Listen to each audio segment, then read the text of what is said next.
We have our next speaker. Her name is Carol Tillery, and you see Carol up on the screen right now. She was a caregiver for her late husband, Doug, who had GBM, and she most recently and is a caregiver for both of her parents as well. And something she wants to talk about, which is really going to be helpful for all of us, is it's community care versus self-care. And what is that? What does that mean? And what is community care? And the other thing that I found very interesting that she has a perspective on is, you know, there are people in your life or your community who will not be able to step up to help either you as the caregiver or help the patient. And instead of, you know, maybe getting mad at them or being hurt by them, she has a message that I think is really worth listening to that will benefit all of us in our caregiving world. Carol is also a board member for the End Brain Cancer Initiative on our board, and she is our fundraising committee chair. And I've had the privilege of knowing Carol for a very long time, and it is an honor to introduce you, Carol. Thank you. I am honored to be here amongst this group, and both to you, Laura and Alex. I feel like I should take my presentation and just put it aside because we are just speaking the same theme. As Dylan mentioned, I was a caregiver for my husband, Doug, from about 2010 to 2012. He lived about 20 months with glioblastoma. And I navigated, like all of you, that entire journey. I was his primary caregiver. My daughter had just graduated from college at the time of his diagnosis. And now journeying into this experience, like you, Laura, I'm putting my hand over my heart because I feel that same jittery feeling as I begin to speak about this. I am caring for my mother, who is 93, and my father, who's 94. My mother is the one that needs the primary care, and we just actually this week moved her back home with some caregivers in a very rural community in Eastern Washington State, which is difficult just to find caregivers from a care home in the city of Wenatchee, Washington. My mother is just, my parents are both just brilliant people. I'm gifted to be able to be in this role, but I really have taken over their life with, you know, long-term care insurance battles and the medical world battles and the medical decisions challenges, as well as just having my father having to manage her care and all that goes along with that. So when I was talking to Dylan about this, I have recently noticed that the whole self-care word is a trigger for me. I mean, I know it's people's way of caring for me. And I think we all have a book to write about what are some of these words that people just pull out of the hat because they read it in a card or heard it from somebody else, or they're just uncomfortable. So I work to honor that. And I was in my search reading some blogs about from other caregivers, just literally joining a Facebook caregiver experience just to kind of see what are other people saying out there. And I read about community care, and it clearly is everything you're talking about, finding your tribe. Who are they? And how do they appear? Why do they appear? I'm in awe, Laura, back to you, about these people that just showed up and left, you know, the bag on the door, like kudos to them. And I am deeply in the search of who those people are and how they show up or don't show up. So absolutely, I want to title that what we need is community care. We need that circle around us, and how do we find them and who are they? In my first journey with Doug, I was just so deep in it, and I'll just call it the muck. You know, my head is everywhere. You're all talking about, what do I need? Don't ask me. I don't know if I want Campbell's soup or a salad. And for people to figure out, and that's something I think we all should take on teaching, how do you show up and do the thing for the person in the caregiving role. What does the thing look like?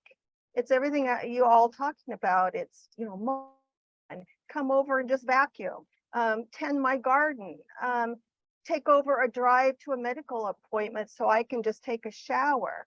You know, give me 5 to just go buy some produce so I can eat a great meal on that moment of downtime.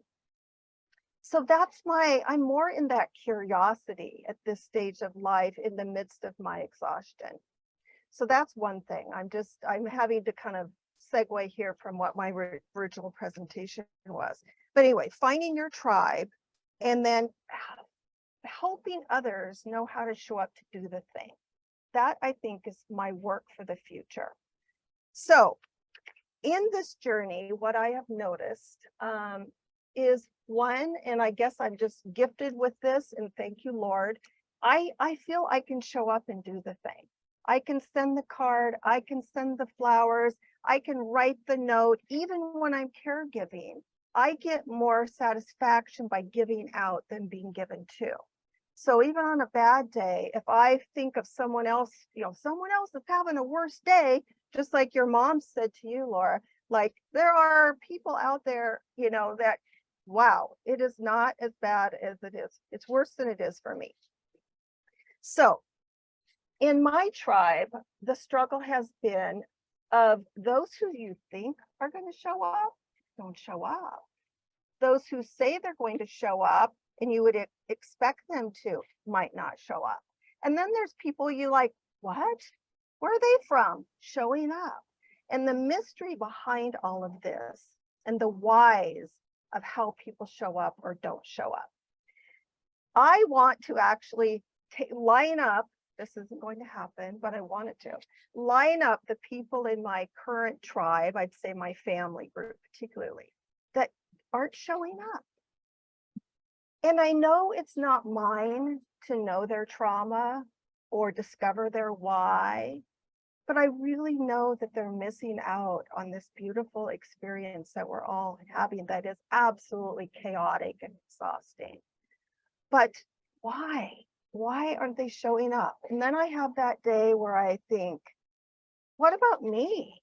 When they're not showing up, it's double the work for me. And again, I know that's probably not maybe in this lifetime my thing to understand, but I want to understand it. So in those messages, it is the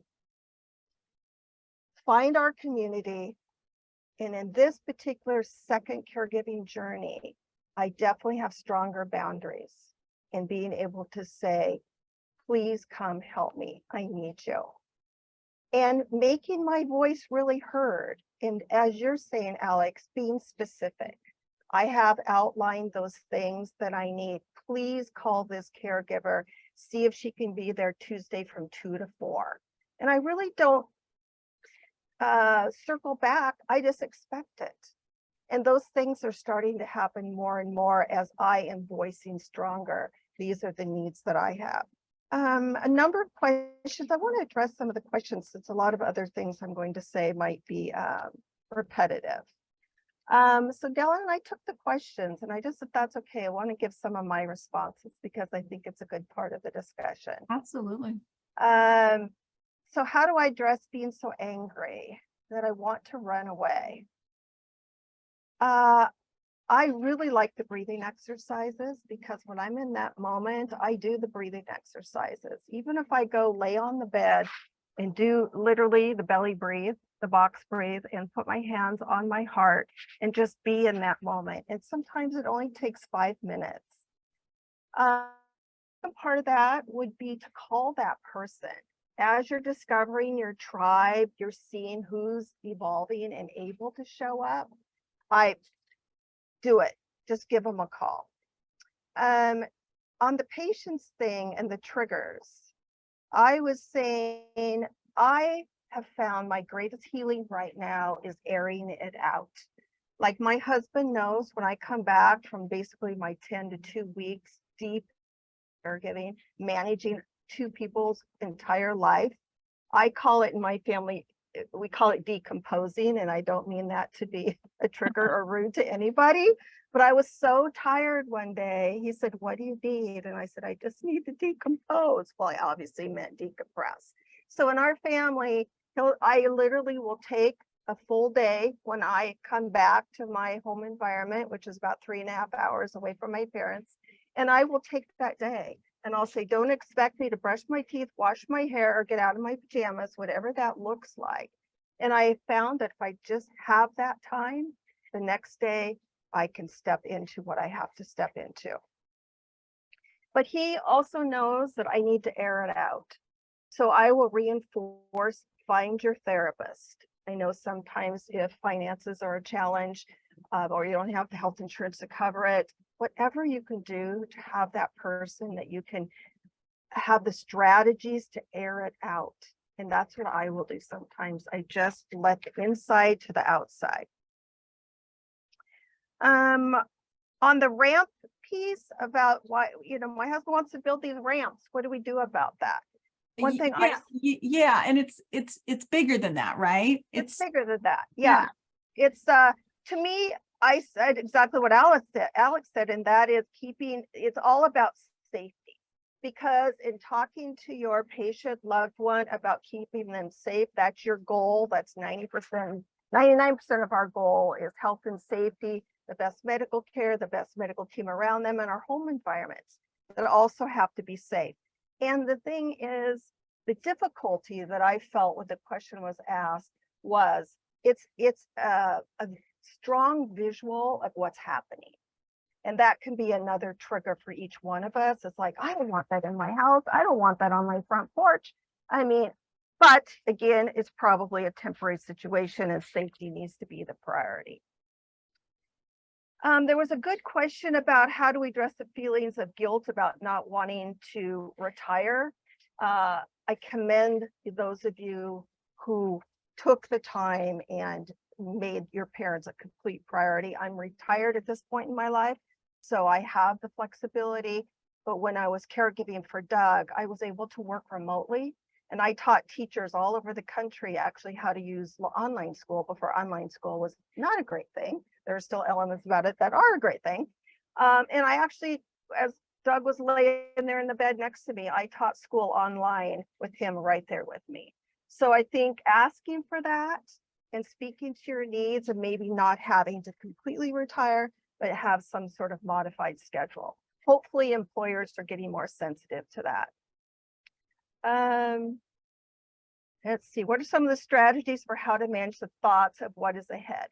That one is a huge one for me because I'm right in the middle of it. The anticipatory grief became a real term again through all this caregiving journey, and I'm living that right now. So I'm going to share with you some resources that I'm a librarian. I have a master's degree in library science, so I'm a bookie. So I love any resources of digging in to all of this information. So with that, in the accordion piece, you should write a book, whoever brought up the accordion, because we all know that feeling. So first of all, read Laura's book, because yes. I read it and I went right through your self-care piece and went, absolutely. I mean, water and food. And, the thing that was key there for me was honoring those moments you wouldn't think of self-care. Thank you. Like my drive over the mountains to Eastern Washington, self-care, going out and walking in the wheat fields, smelling a horse, literally. I mean, little tiny things, my Manny is down the hill, that thing is not happening. So love that. Another book that was wonderful for me, depending on your religious background or what you need for getting your vibe and your frequency up. But this one was really meaningful to me. I don't think you can see it in the boat light, but it's called Echoes of the Soul by Echo Bodine. And it really was, it's the journey of the soul, basically. And right after Doug passed, I needed this book. One of my dear friends who was able to show up for me brought me this book, and it was really meaningful. We'll send out resources as well to everyone who registered as well, just so you know, because it is kind of hard to see on the screen. Yes. Another one that has been meaningful to me is being mortal. And being mortal, the thing I love most about it is, what does the patient want?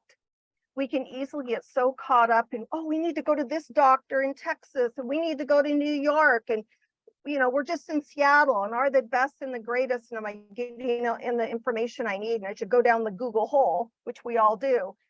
What about when we come back full circle to what are their desires? Doug did not want to go right into Texas. I did. I wanted him to go to UCLA, of which we had one appointment just for a second opinion. He really wanted to stay with his team, trust his team, and be in that space. So this, for me, kind of sums up. And I'm doing that too with my parents right now. What does mom want? I want her safe in the family care home with 6 caregivers around her every day. Mom just wants to go home. So mom is home, and we're figuring that all out as we speak.